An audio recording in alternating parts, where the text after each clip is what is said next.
new messages. And 4. Save messages. Save messages.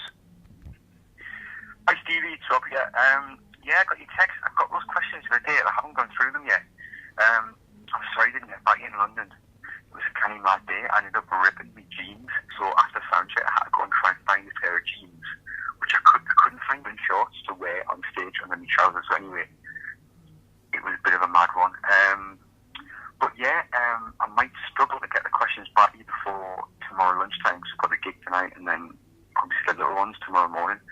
But if you want to do it over the phone, like, we should have plenty of time today between sound checks. So just give it a text or a ring, and I'll let you know when's good today. Because it would be good to get it done. But yeah, well, that's alright. Sorry, this is an absolute rambling madness message. But I do the ring and let us know. Okay, Stevie, hope you well. Take care. Bye. I'm ring. Oh, here we go. Hello? Hey, is that Rob? Yeah, you're right. Hey, how you doing? Can you hear me okay at the moment? Yeah, I can hear you fine. That's super. You're right. Okay. So, Rob, thanks for being with us. For anyone who's not heard of Little Comets before, could you give us like a little brief summary of maybe the history of the band and where the journey's taken you to so far? I think we started in about maybe 2007 or 8. Like, me and Mickey had been in different bands, and then we kind of started playing with a drummer called Mark, who we'd known for years. And like, we didn't have a bass player, and Matt used to keep popping his head in the door when we rehearsed. And eventually we asked him if he wanted to be a bass player, but he didn't play the bass. So he had like a week to learn the set because we had this gig, and he did it. So after that, it was just like he was a bass player.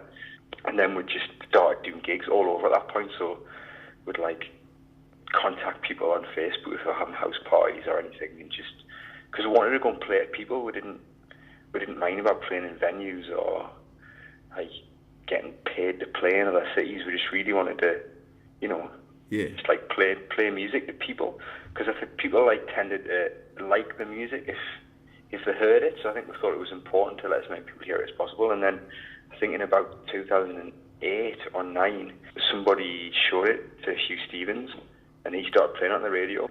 And then from there we got signed and dropped and signed, and I released a few albums, and yeah, it was still 6 or 7 years later, I was still releasing music, so Sweet. Good. Sweet.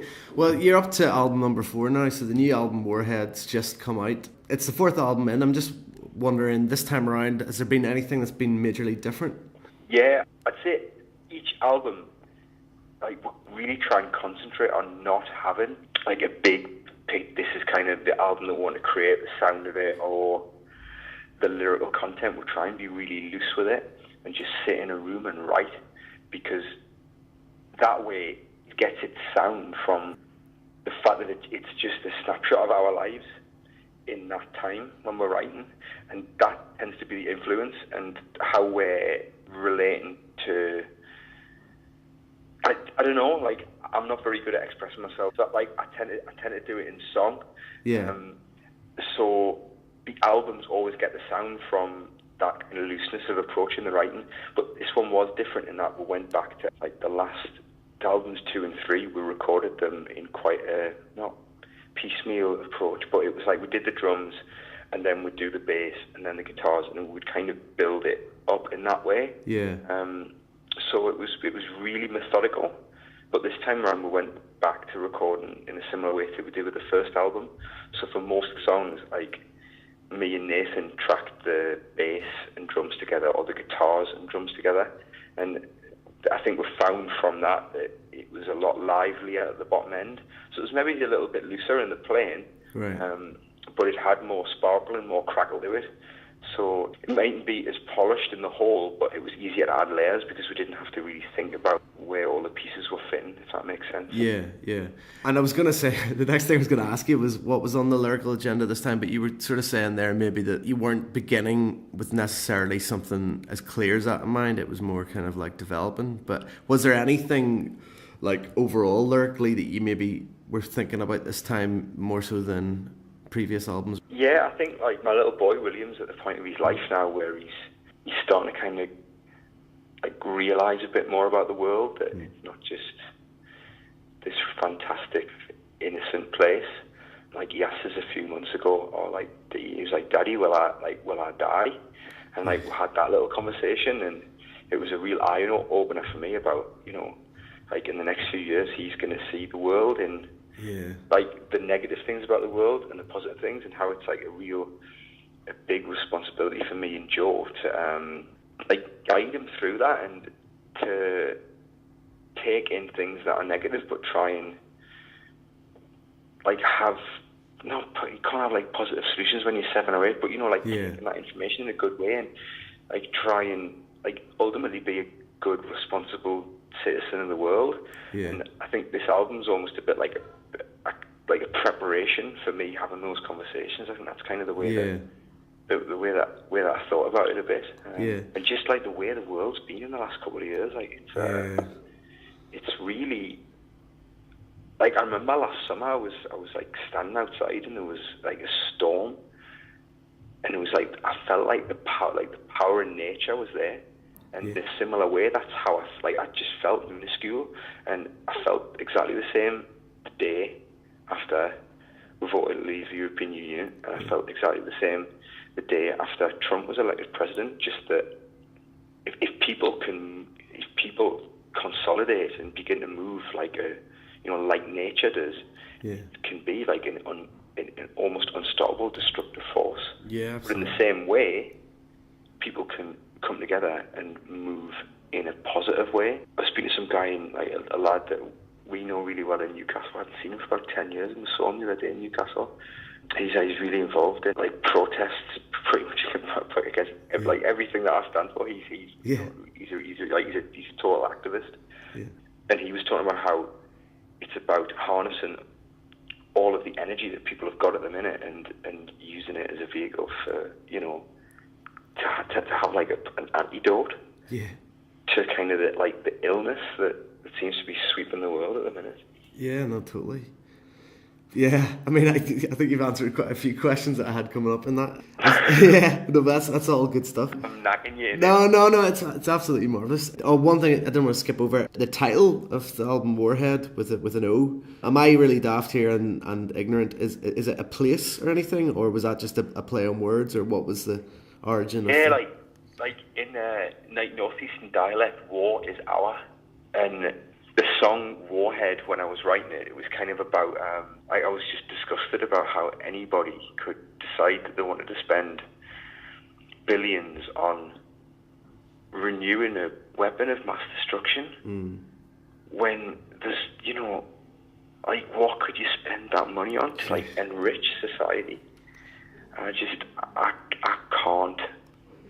can't get my head around this. That's kind of what the song was about. So it was like me kind of spilling my mind on that issue, and then kind of other issues started creeping into it. And originally the song Warhead was 2 parts. It had an end as well, but when we were trying to record the end, it just sounded like a really bad version of Led Zeppelin. So it didn't make it, that one.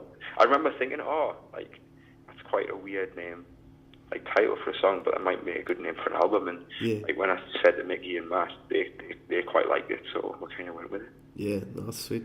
I mean, lyrically in general, do you have a kind of a process that is normally the same sort of thing, or does inspiration? I mean, I'm not going to imagine you're going to say inspiration comes from everywhere, but I suppose because in my mind, you guys don't have as many traditional "I love you, you love me," simple, dimple, very 2-dimensional songs in the repertoire. So I suppose I was thinking, lyrically, what is your process like? Yeah, I think that when me and Mickey sit and write, I'll just sing nonsense to the songs, but words will stick.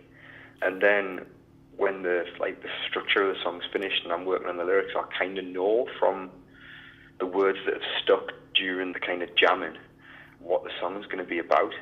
And like I was saying to you before, I find it I'm passionate about things, but I find it a struggle if I'm having a conversation with somebody who say has the opposite viewpoint to me to get my point across without getting really emotional about it. And I'll have a conversation, and at the end of the conversation I'll be I didn't represent my views well there at all, because I got kind of overtaken by just passion, but passion's an amazing thing. And what I love about songs is because I've got this framework that I know how many syllables I've got to work with, I can really channel my passion, but I can like chisel away at it until it's tight and until it then represents like what I think. So it's kind of like, it's weird in that the approach at the beginning is really loose. It's just like almost like a stream of consciousness. I'll just sing whatever comes into my head. Yeah. And I think that's what's lovely about working with Mickey, is that I've got no inhibitions. Like, I don't mind like singing daft things when Mickey's in the room, because he doesn't care, and he's not going to judge us, and he's not really that bothered about lyrics sometimes. So it's almost like I'm just in the room with myself, even though Mickey's there. It just feels like an extension of me. So it's really loose at that point, but then when I come to work on it, that's when I get really like, right, this needs to be tight. And I love playing with words as well, to make them almost like clatter into each other, or like the other way around, is to really like complement each other. And do you know how some words just sound nice together? Yeah. And when words sound nice together, if they're used in the right context, it can accentuate what you mean. It can help. The way you use the language can help to make a point. So I hope that's answered. No, definitely. I mean, I think as well, I suppose I was curious about the inspiration, because I think, a lot of people talk about how in the old well, I'm saying in the old days, especially I suppose with punk and the likes of the Clash and stuff, there was times whenever writing, songs about things other than yourself was quite commonplace. But maybe in this day and age, it can be looked on as maybe being a bit lazy for people to just write songs about, liking some girl and that's it, or whatever. There's a time and a place, obviously, for everything. But I just wondered, for people listening to your songs, they're maybe thinking that you're sitting around with the newspaper all the time looking for some new cause to rally about. But I'm just wondering, is it just that's just the way you see things, and it's maybe that comes more easier to you than writing the "I love you, you love me" songs do to other people? Or do you have any? I think it's a bit of both. I find it quite cathartic to write songs about things that I've read about or heard about, because I'm not really thinking when we're writing songs. The issues obviously mean something to us because they're popping out of my head. Yeah. Or the stories that like just sit with us that I'll hear and I think, oh, that is tragic. Or just we're all white middle class males pretty much, and we've got a pretty privileged voice as well. And I really do think it's important in society that you should use your voice wisely. And people do listen to music, so it's not a conscious thing, but I do think it's important that there's lots of issues in society that are unrepresented, because it suits the people who control society for them to be, underrepresented. And I think, when we're in a position where we have a bit of an audience, I think, for me, and I'm not saying it should be like this for every songwriter, because, people have different relationships with music and why they write music, and I'm not saying that, you should be writing about this, or, you should write songs for, as long as you're writing songs for true reasons. Like, if you want to be the biggest band in the world, and that's why you write songs, then that's, more power to you, if that's your crack, then who am I to turn around and say you shouldn't, you shouldn't do that.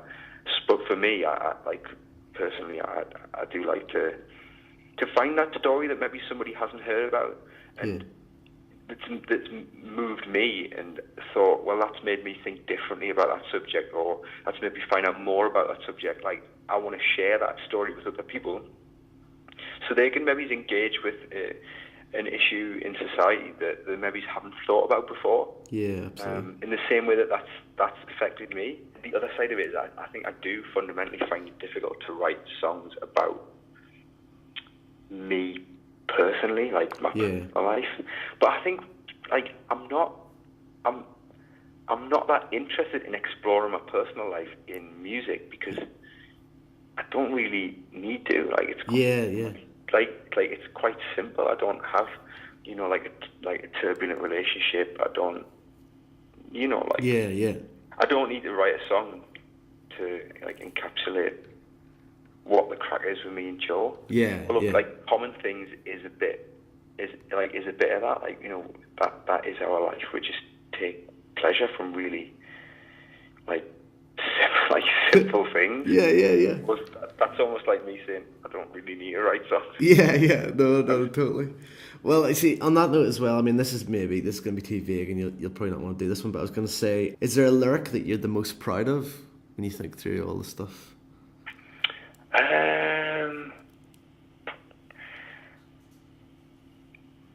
I think I don't know. It's hard, because I don't often they're all most of some songs, especially stuff from the first album, stuff that's not really about anything. I can kind of take or leave that. But I think anything that we've had some lovely emails from people, especially with a song like Violence Out at Night, where people have sent an email saying, that song meant a lot. And I think especially with issues like that, I don't have any experience of that. So I really wanted to make sure that the language I used was appropriate. So to have had messages from women who've been in a situation like that and have taken solace from those words, that's lovely. I think it's hard to say being proud of lyrics, but I think there are some good lyrics in that song that tick boxes of what's important to me. In lyrics, lyrics that mean something, but also that describe a situation using language is maybe a little bit different, and also the way that the words kind of clatter into each other.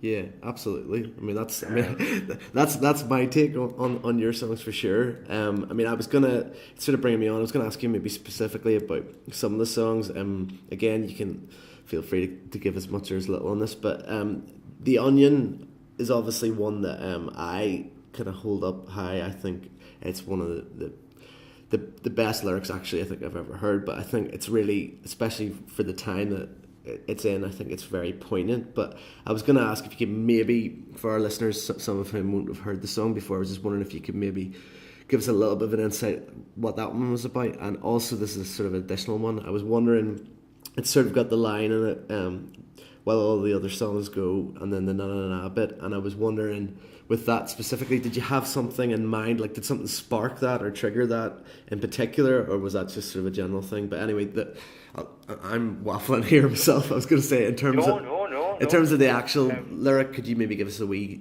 slight synopsis of what that song was about? So it was a song that kind of it started off as one thing and ended up as being something completely different. But I'd originally written it on the guitar, and it had the hum-na-na-na lyric, and I was just a bit that's what I kind of don't really want to do.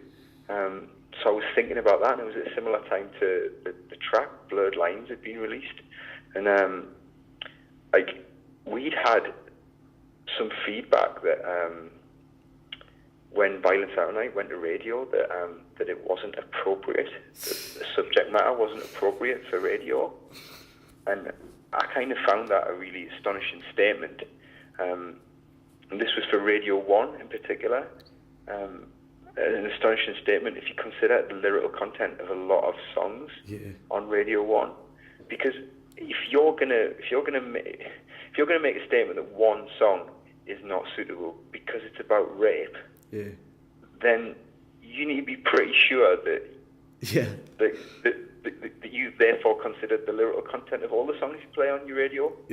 And in the light of a lot of the songs that get played on Radio 1, they represent things that if you're gonna make a statement about the sanctity of your lyrical content, then it's like total hypocrisy, and I found that ridiculous because it's just so illogical, and that song wound me up as well because it's horrendous. It's absolutely it's shocking, but it's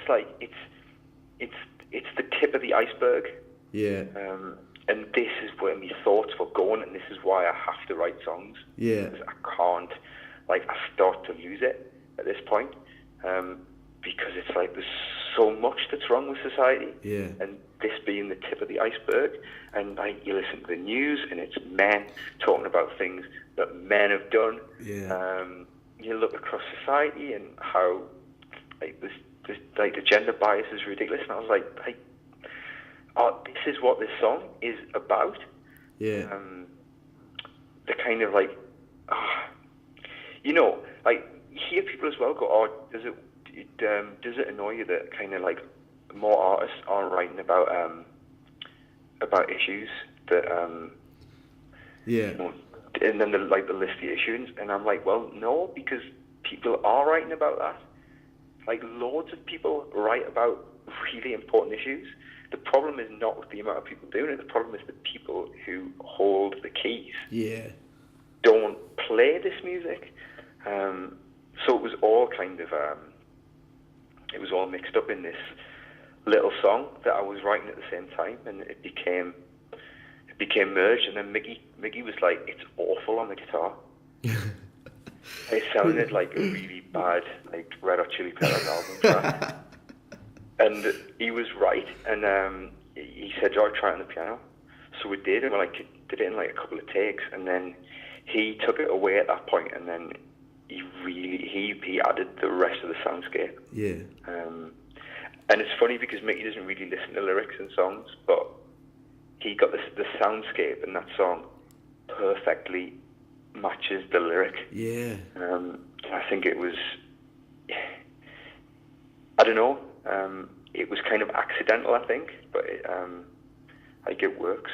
Sometimes what do they say? Sometimes the greatest things end up being accidents. I was going to mention, so Hunting off the new album. I loved the line, burnt A&E and closed the school, boards to privatise the homeless. And I just thought I'd see if you could give us a wee bit of an insight on that one, because it doesn't really feel like you're. I was a little bit worried before the album came out. I was hoping that the old social observational stuff would keep there, but it seems like your anger and all has not lessened in any way, which is good for me anyway. Yeah, I think that was another one where I don't often write from the point of view of, I don't know, a character, but that one I was in this role of this kind of imagine this kind of guy who enjoyed, hunting defenseless creatures and took great pleasure from, being dominant and maintaining this kind of dominance and tradition of killing things for fun, which is pretty awful, really. Anybody would want to do that, but obviously fox hunting got banned, so you need a new way to basically prey on entities that have little or nothing. So he decided to become a conservative MP. That is effectively the same thing. They do seem to take great pleasure from maintaining power, and for absolutely no reason, picking on people. It's just it just drives us mad. So that's kind of what, in a nutshell. Basically, we're now leaving the European Union because David Cameron wanted to have a popularity contest with Boris Johnson to finish a feud that started when they were in boarding school. If that doesn't, that does a better job. Again, it's how you don't almost need satire anymore because you look at the world. You could just took the words out of my mouth. I don't need to. I shouldn't have written Hunting because it played out. It's actual reality. Not even reality TV, but just reality. I was gonna say, this one. No, I suppose this is more kind of something I've been thinking about now. This might get completely lost what I'm trying to say here, but if it makes any sense, I was going to ask you, with regard to kind of politics in general at the moment, I am wondering if it's fair to say that things aren't as kind of black and white as they were before, kind of with regard to who's the good guys, who's the bad guys. And even in this last sort of millennium, it's like the villains have been the cartoon characters like George Bush and Donald Trump and stuff, and it feels almost like because there's such an extreme caricature that it means it polarizes reaction. So even if it feels like there's warranted reaction to their behavior or things that they've done, because it's so kind of extreme, I almost wonder then it sort of feels like it allows their cronies to come back and say, oh, this media is just victimizing our guy or whatever, and ultimately it's almost like if one of these guys is really extreme or very obvious in the way that they do things, that it means because of the extreme reaction they get, they can play themselves almost as a victim, as if they're being victimized by, you know, a real lefty media or whatever. So I suppose what I wondered, because that's the way I see the world as being now, does that make your job more difficult these days? Because perhaps it's not as easy anymore for somebody to just go, that guy's a crook or that guy's a bad guy or whatever. You have to almost kind of be a bit more interesting in how you do that, if that makes any sense. Yeah, it does. I think it's almost like the worst situation to be in. Yeah. Because it's true. And I think that's tough.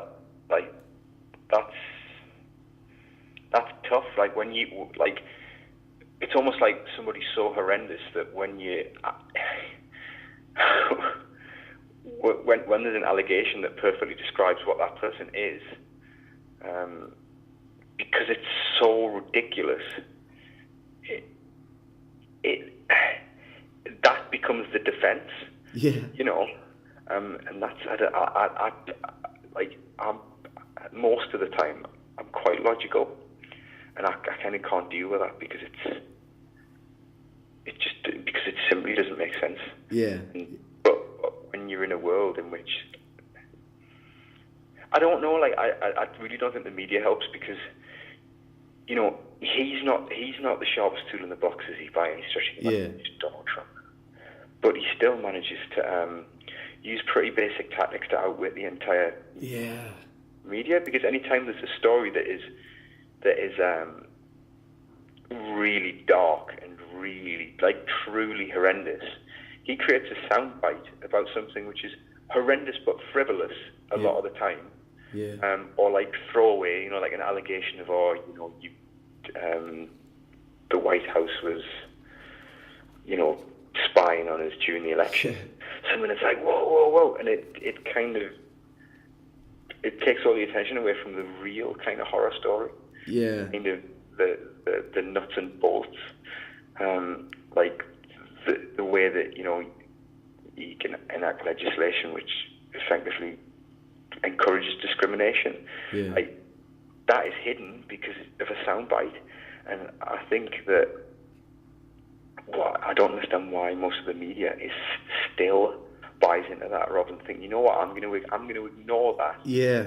Because that's obviously a distraction, and I'm going to write about the actual. Yeah, completely. The actual manifestation of why he's awful. It's not just what he says, it's what he does, but people are so busy focusing on what he says that he can just do what he likes, and it's almost, I don't understand how I can work that out, or how, you know, the average person in the street knows that. Yeah. The media are still obsessed, but it's like, you know, the media. Why am I surprised? What are your thoughts about being around in 2017 with regard the music scene and present day youth culture? I'm a bit out of the loop, really. Right. Well, I think that's a good place to be. I just I shy away from it. I think I remember it was like last year, and I was like, we were driving home from somewhere, and we had the radio, and I was like, who's this? I think Matt was like, it's Justin Bieber, and I think that was the first time I'd heard a Justin Bieber song, and I'd managed to survive for that long. Well, that was good going. So I think, like, I just try and listen to things that people that this might be a bit myopic as well, but people that I get on with, they say, have a listen to this or have a listen to that, then, like, I'll use that as my little kind of putting my toe in the water of what's currently going on. So, like, we had the Matt Saxon keyboard player. Yeah. He's been listening to quite a lot of the new Dirty Projectors stuff. I find that, like, sonically interesting. I don't really delve into lyrics. I can't remember what the name of that artist you sent me was, but that was fantastic. Oh yeah, She Drew the Gun. It was really good. Yeah. again, like when I get recommendations, and you know, that's the way that I'll listen to things. But I think it's just a shame that it's just all a bit antiquated, like the way that people. It's weird because I think youth culture is a different thing. Like, I don't think I know anything about youth culture because it's happening. Yeah. I think the way that maybe a person who, you know, the way like that Radio 1 is run by 30 and 40-year-olds trying to work out what 15-year-olds want to listen to. Yeah. 16 or 18-year-olds, like that's kind of why I don't really bother with all that, because it's just it doesn't make sense. Really. Yeah. I think that's almost what's good about like streaming and playlists, and that it's gonna, like, radio is pretty much finished. Yeah. So that's going to blow that out of the water, I think. But the only shame about that is that, you know, people who are producers at Radio 1 aren't daft and they can see it coming. Yeah. That's why most of them now work for Spotify. So it's just kind of like shifting the polemic slightly, I think. Yeah. I don't know. I think I don't often espouse the ignorance is bliss mentality, but I think in this, in like extreme bliss, maybe, I think. Like in this section of the conversation, I think it's probably, for me, it's a good thing. Yeah. I was gonna say, what was the next one? I suppose I was gonna ask for something of maybe an unconventional band. I was gonna say, what's been your experience in the music industry? And I was thinking about that in particular because your last album, Hopeless State of Mind, it opens with kind of 15 seconds of just almost nondescript noise, which is not something I imagine too many major labels would be up for. So I suppose I just wanted to ask what your experience of the music industry, in inverted commas, has been. I think we found it frustrating, but I think we only kind of realised why, like, now. I think that, like, when we started, we were like 23, 24. I was a bit older, and we had, you know, it was very like tick box. You know, we want to be in a band, so what do we want to do? Or we want to have a manager and a label and da da da. And at the same time, you know, what was running parallel to that was that we were writing and recording our own music. And we started to record our own music because we couldn't afford to go in the studio. So instead of spending 100 quid on some person who wasn't really interested in recording what we did, Mickey would buy a mic and teach himself how to record songs. Yeah. And we didn't kind of realise at the time, but producing and writing for us became merged. Like, if we were working on a song and we couldn't progress it as an idea, we'd work on the soundscape for a bit. It was almost like a distraction technique, but so that we could just feel like we were continuing to be productive, because like when me and Mickey work, we love to have this kind of, like, to feel a flow. Like, as long as you're doing something, as long as you're working on something, it's keeping the idea. It's like trying to keep a ball spinning in the air. Yeah. I think that's probably the best way to describe it. So this was going on at the same time that we were kind of having this kind of quite generic, we want to be in a band and have songs played on the radio and tour the world, approach to write our career. And only when we signed to Columbia did we kind of realise that they wanted to take a lot of that responsibility away from us, because in their world you have to do specific things in order to make money from a band. Like, they had boxes that they needed to tick. So you needed this named producer recording it, and this guy had to write about it, this woman needed to play it on the radio. It was really tick box for them as well. Yeah. And that was the first time that we'd had the confrontation between, oh, hang on, this is how we record and write music.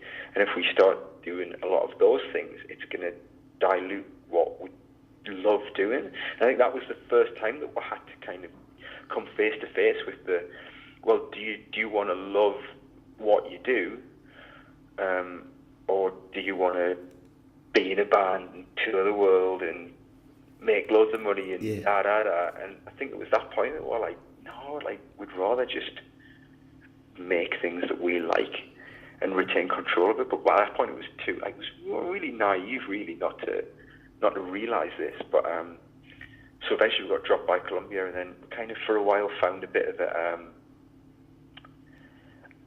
Dirty Hit was good because they just let us do what we wanted. Yeah, you know, we could record something, and it, like, Jamie would have input on which song he took to radio, but we didn't really mind because it was all music that we'd enjoyed making and that we liked the sound of. So we didn't mind him deciding which one might work best at radio.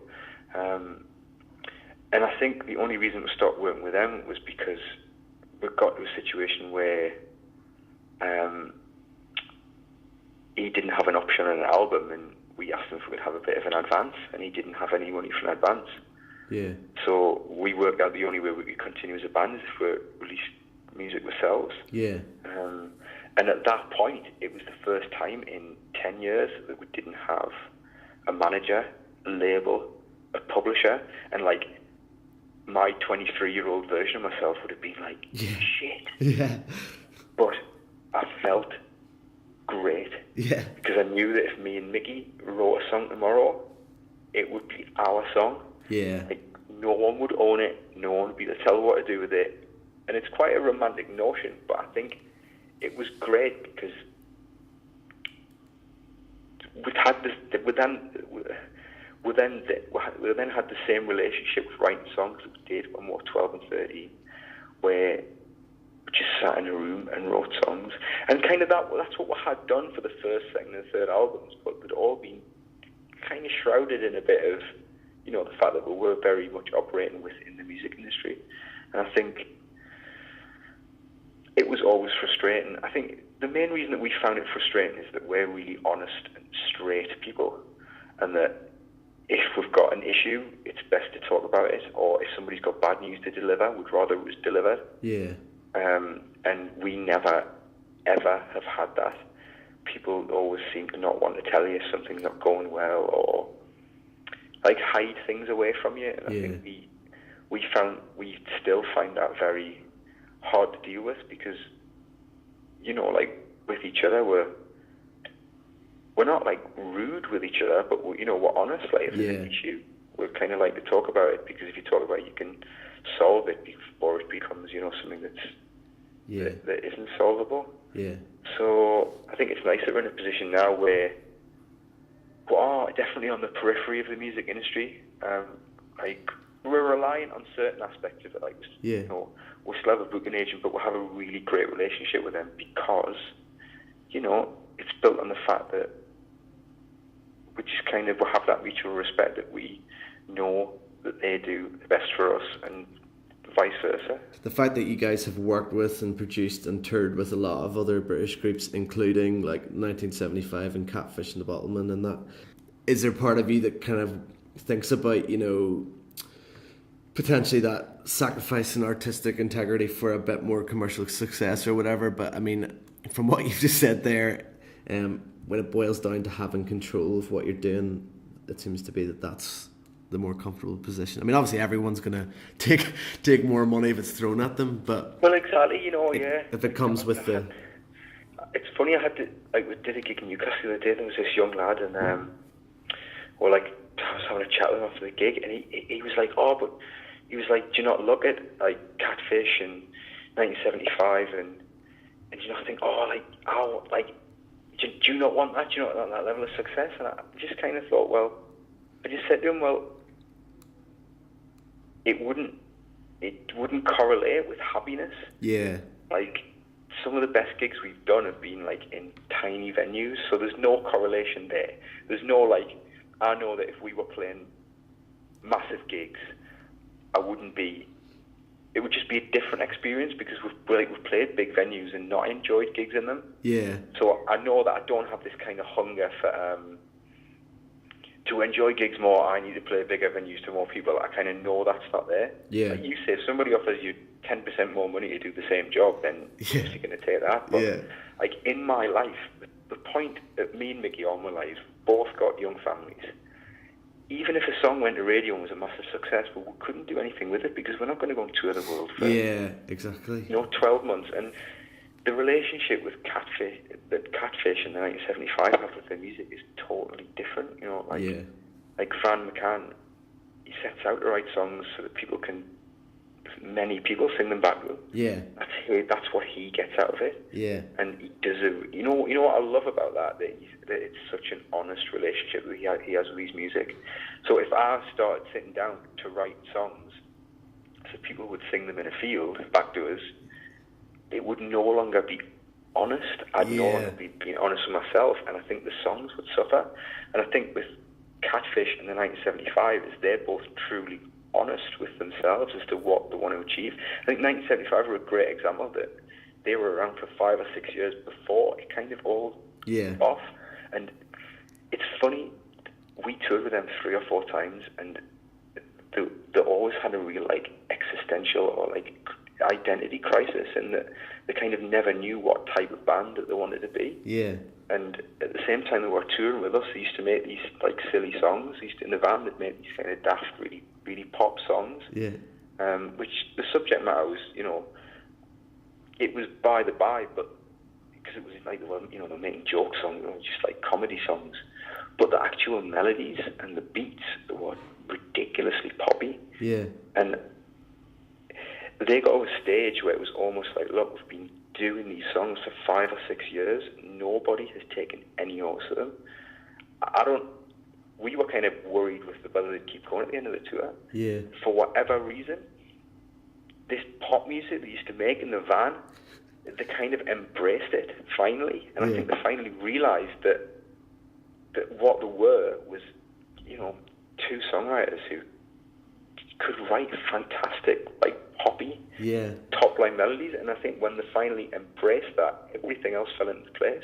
Yeah. They were themselves, and like what the 1975 is, it's more of an aesthetic or a brand than a band almost. Yeah. I think the music is often almost a bit of a, I don't know, it's got a bit to do with it, but you kind of see the live show, and I don't know, but it seems to be that it's them. I think bands like that, that's why they work, because they know what they love doing. Yeah. Do it to the best of their ability. So if we started doing that, it wouldn't work. Because, like, what's the point in doing something? I might as well go and get a job that I don't really want to do, because it would be effectively the same thing. Yeah. But you know what, Stevie? It's taken us. It took us time to realise that as well. Yeah. Well, I was going to say as well, I mean, as much as it's not like people set out to want to be sort of, I'm going to say tragic figures like Nick Drake or something, but I was going to say more like bands like Velvet Underground or something that maybe didn't have huge commercial success at the time but went on to inspire millions of other bands. But I mean, I think one thing that's had been in my mind a lot lately, and it was funny because you mentioned what William was chatting to you about earlier, but there's part of me that thinks like we're all going to be dead in a while anyway, so it's like, does it matter if you sold 5 million records or if you inspired 5 million other bands to do something after you were gone? But I'm probably getting a bit existential there on you. You know what, you'd be like, that's like when I was 24, 25, I read this book called Immortality by Milan Kundera, and that's kind of what it's about. It's kind of almost that it's about 2 things, almost like I don't know, there's a different book, it's called The Incredible Lightness of Being or something, about how you everything you do or say, it's all learned, so it's not really you. So the things that actually exist are words and language and movements, which is really, I find that a fascinating concept. But the idea of immortality is that obviously if you do something, you leave your mark on the world, then effectively a projection of yourself lives on, so you are still in existence. And I thought about this for a while, and I was like, that's the crap with a lot of massive musicians. Yeah. But now I'm at the stage where I'm like you, and I'm thinking, well, I don't, when I'm dead, I'm not going to care, am I? Yeah. So, like, as I was saying to this kid on Saturday night, this 18-year-old kid, I was like, well, for me, life's about, am I happy and am I well? Yeah. That's the extent of it. Like, that's where I'm at the minute. I don't know where I'm going to be in 5-10 years' time. Yeah. My relationship with life at the minute is, does this make us happy? Yeah. Because if it doesn't, then why am I doing it? Yeah, totally. Well, here I'll get back to some of the songs very quickly because I know I could go on forever, but I was going to say, I believe at one point in time there was going to be a spoken word part in the new track, The Man Who Wrote Thriller from right. Warhead. So, I mean, obviously the song itself is a reference to Rod Temperton, who wrote the song Thriller, but I was wondering if that potential spoken word part, was it ever going to be any kind of a nod to Vincent Price for his it was not. Mickey was like, what is that? Like that. He was honest. He was like, that's taking it too far now. And I listened back and I was like, yeah, like, you're right. Yeah. Fair enough. Well, I really hope it turns up on a bootleg someday somewhere. I'll maybe have to pay some money for it, but we'll see. It was too much. I was going to say as well, your own artwork features quite heavily sort of in the profile and the identity of the band. Have you always kind of been a bit of a doodler, and how did that come to be part of the band thing? And maybe in addition to that, I was going to say, would you have any ambitions to maybe do anything more with the artwork kind of outside of the band?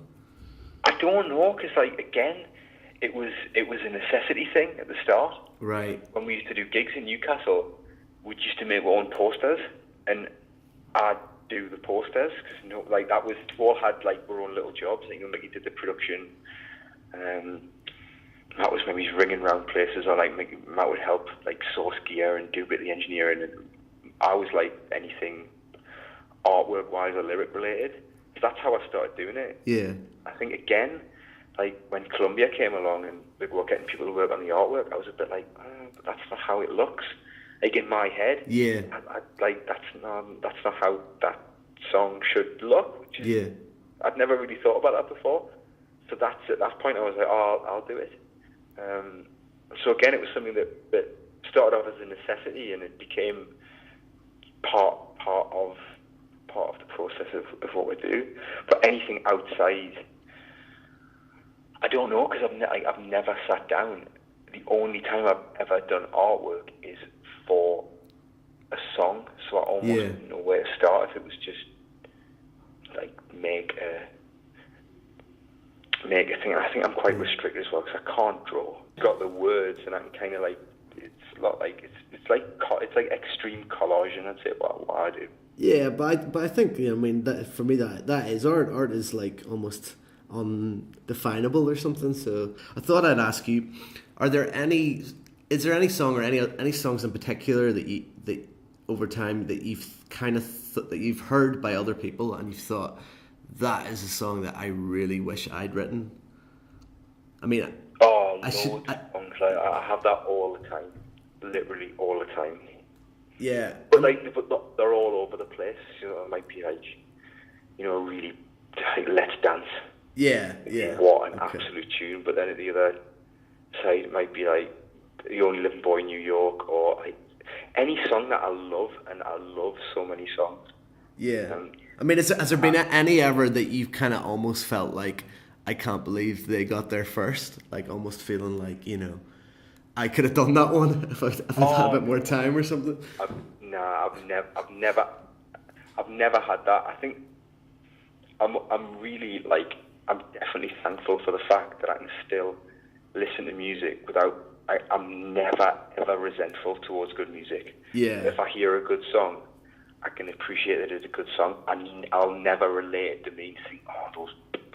Yeah. I'll never pretend that I think it's shit. Be no, I hate that. Yeah. Because I love listening to music. So I'll definitely have that. I wish I was the person who written that song. Yeah. But I think it's just a way of showing how much I kind of love something. Yeah, no, absolutely. You've just come off the back of a UK tour. The new album's just out, Warhead. Just wondering if there's anything else, even, I don't know, any side projects, solo album, a new conservatory. Literally, everything's up in the air at the minute because, we don't have a label. We're our own label. Yeah. So we don't have to promo the album for the next 12 months. Yeah. So we've got a few festivals in the summer, but me and Mick, we've got 15 or 16 songs left over from the last album that we don't know what to do with, and I've got a few more written. So I think like the next couple of weeks, we're just going to go back to it, just get in the garage. And I think what we might do this time is we might just record stuff and then see what it's appropriate for when we've finished recording it, and just be quite loose. And if we do think it's appropriate for Little Comets, do that with it. But if it's not, then I don't know. It's hard, like, to think of doing a solo album, because a lot of what we do anyway, it's going to sound similar, because it's mainly, like, it's me and Mickey anyway. So I think it would be hard to do something that was a side project that I think we'd almost have to deliberately make it not sound like Little Comets. And I don't know if that would put too much of a spanner in the, like, we don't like having rules, and if the rule was this can't sound like Little Comets, I don't know what we'd have, really. We'll get everyone to keep an eye out then for the festivals. Is there any festival stuff that you know or you're able to talk about now, or are those things that you have to kind of wait to announce? No, like, I think we're doing, like, live at Leeds. We're doing a little gig in Brighton, actually. There's still a few tickets left for. It's just a gig we're putting on where it's like a secret, like, the audience chooses a set list gig. Oh, right, okay. So you come in and you write the name of a song down that you want me to play and put it in a hat, and then we'll draw it out on stage, and whatever the song is, we'll play it. Yeah. So that should be good crack. Yeah. And then we've got, like, Lemon Fest in Gloucestershire, Kendall calling. We've got one in Bristol on Mickey's birthday. Oh, nice. So not too many, which is kind of, it's always nice to play festivals, but at the same time, having little ones over the summer, it's like weekends, because William's at school now. It's nice to have a free weekend, because then you can, well, when you've got a free weekend, you can do anything, really. Totally. And if people want to kind of find out more about the band or get in contact, what's kind of the best places for them to find you, in terms of website and social media stuff and all that?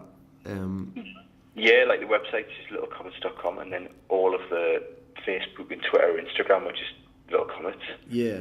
And what's your own relationship with social media at the moment?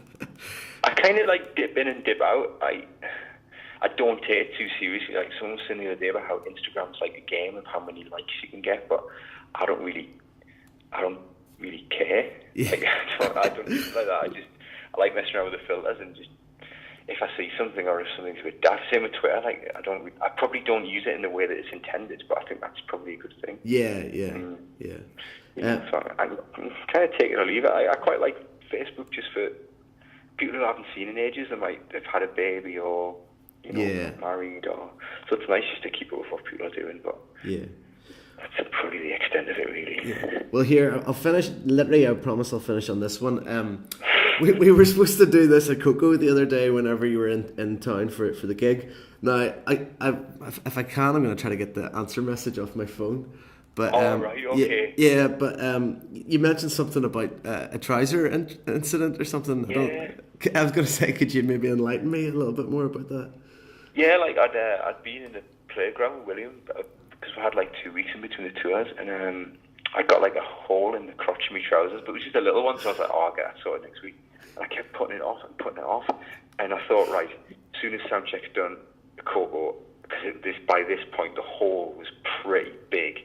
You don't really want a hole in your crotch on stage. So I was like, right, I'll go and get some jeans. And I'm probably the only person in Camden ever who's tried to find a pair of black jeans and not managed to find a pair that fit before the shops closed. Were all, like, really, like, too tight, so it looked like I just got a can of black paint and sprayed my legs. So in the end, I'd been speaking to Greenie, our old drummer, and he was like, well, look, this happened to me once. If you can't find any jeans, get a pair of black cycling shorts, put them on underneath. That's what I did. And then, right, so, because then I couldn't, obviously, because I was finished soundcheck late, I had to get something to eat, had to get these jeans, so I didn't have time to text you. And then the next day, I was going to do it in Leeds as well, but Matt Saxon's bags got nicked from the dressing room in Leeds the next night. No. So me and Matt then spent the next 3 hours hunting down this guy, because he was using Matt's contactless. So Matt was ringing up his bank and finding out the locations of these payments, and we were chasing them around Leeds. No way. And we got a description of the bloke, and eventually we got him, we found him. And so Matt got his bag back, but by this time it was doors. So we then had to get back to the venue, and I had to put my black cycling shorts on again with the jeans over the top. And finally got up there before the Newcastle gig. Well, I mean, that sounds like about 2 albums worth of material in there. Well, I know, like, it was a proper rush, like, yeah. Sweet, right, well, I've literally had you on the phone for an hour, so I can't believe I'm going to have to let you go. But